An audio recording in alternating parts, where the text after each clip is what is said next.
అల్లూరు అవధూత శ్రీ రామరెడ్డి తాత 1947 నుండి 1993 వరకు.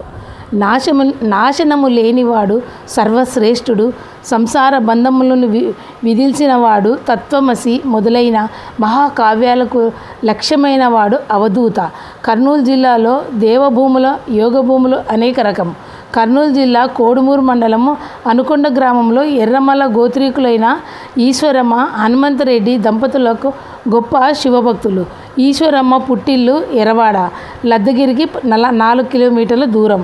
హంద్రీ నది తీరాన లద్దగిరి ప్రఖ్యాత స్థలం. అక్కడ పెదరామదాసు 1833 నుండి 1891 వరకు, ఆయన శిష్యుడు చినరామదాసు 1902 నుండి 1947 వరకు అనే గొప్ప అవధూతల సమాధులున్నవి. ఈశ్వరమ్మ తల్లిదండ్రులు చినరామదాసు అవధూతను భక్తితో సేవించేవారు. ఈశ్వరమ్మ కడుపు పండగ ఆమెకు కలిగిన 13వ సంతానమే మన కథానాయకులు రామరెడ్డి తాతగారు. 13 మందిలో పోయిన వారు పోగా 3 కొడుకులు, 3 కుమార్తెలు మిగిలినారు.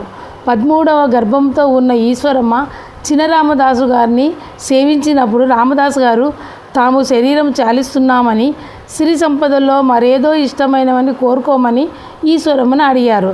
ఈశ్వరమ్మ తమ ఆర్థిక పరిస్థితి చితికిపోయిన సిరి సంపదల కోరిక తాము జీవించి ఉన్నంతకాలం తమకు తోడుగా నీడుగా ఉండవలసిందని ప్రార్థించింది. స్వామి ఆమె భక్తికి మెచ్చి, నీకు కొడుకుగా పుట్టి నీ కోరిక తీరుస్తాము అన్నారు. 8/9/1947 13వ కాన్పోయినది. ఈశ్వరమ్మ బాలరామరెడ్డితో లద్దగిరికి పోయి ఇరువురు రామదాసు సమాధులు సేవించి వచ్చేది. ఆర్థిక పరిస్థితి చెడిపోవడంలో ఈశ్వరమ్మ దంపతులు కర్నూలు మజారా గ్రామం కల్లూరుకు చేరినారు. అప్పటి రామిరెడ్డి వయసు 8 ఏండ్లు. కర్నూలు బడిలో చేర్పించినారు. ఈ లోకపు చదువులేని అంటలేదు. ఏ పనిలో పెట్టినా కుదురుగా నిలవలేదు. ఎప్పుడూ పరధ్యానంలో ఉండేవారు. చూసిన వారు తిక్కరామిరెడ్డి అనేవారు. ఈశ్వరమ్మ కూలి పని చేసి రామిరెడ్డిని పోషించేది.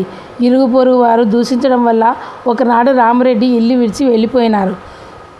కొన్నాళ్ళ తర్వాత కల్లూరు సమీపంలో గ్రామం బయట ఒక బావి వద్ద చెట్ల పొదల మధ్యన రామిరెడ్డి కూర్చుండి ధ్యాన నిష్టలో ఉన్నట్లు, ఒక పాము అతని మీద నీడ పడుతున్నట్లు ఎవరి ద్వారాన విన్న ఈశ్వరమ్మ కొడుకును ఇంటికి తీసుకొచ్చినది.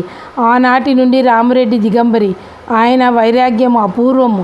ఆయన యొక్క ఇంద్రియ నిగ్రహము, ఆయన మాటలోని నిగూఢార్థము, ఆయన చేతల్లోని పరమార్థము, ఆయన మౌనంలోని మహామహిమను గుర్తించిన వారు ఆయనను భక్తితో సేవించసాగారు.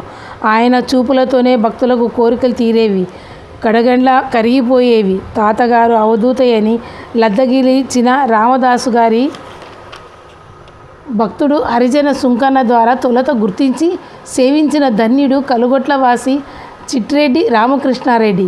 ఆయన భక్తితో ఇచ్చిన స్థలంలోనే ఇప్పుడు తాతగారి సమాధి మందిరం ఉన్నది. తాతగారి గురించి కర్నూలు వాసి శ్రీ ఆనంద వెంకటేశ్వర్ల ద్వారా తెలుసుకున్న శ్రీ ఆచార్య ఎక్కిరాల భరద్వాజ గారు 1982లో తాతగారిని దర్శించి అనేకులకు తెలిపినారు. నెల్లూరు, గుంటూరు ప్రాంతాల వారు వందల వేల సంఖ్యలో తాతగారిని దర్శించుకోసాగారు. తాతగారి ఖ్యాతి ఆంధ్రప్రదేశ్ అంతటా వ్యాపించింది. షిరిడీ సాయి భక్తులు బాబా మందిర శంకుస్థాపనలకు, విగ్రహ ప్రతిష్టలకు, అఖండ సాయినామ సప్తాహాలకు తాతగారిని తీసుకొని పోసాగారు. తాతగారు 15/1/1993 రాత్రి 8-9 మధ్య గంటలకు తన ఉపాధిని విసర్జించి అనంతులైనారు. అవధూత రామరెడ్డి తాతగారి లీలలు, చమత్కారాలు కోకొల్లలు. ఒక్కసారి దత్తగఢ్ మౌని అయోధ్య గారు తాత దర్శనార్థి అయి కర్నూలు వచ్చి రైలు దిగగానే తాతగారి దర్శనం అయింది.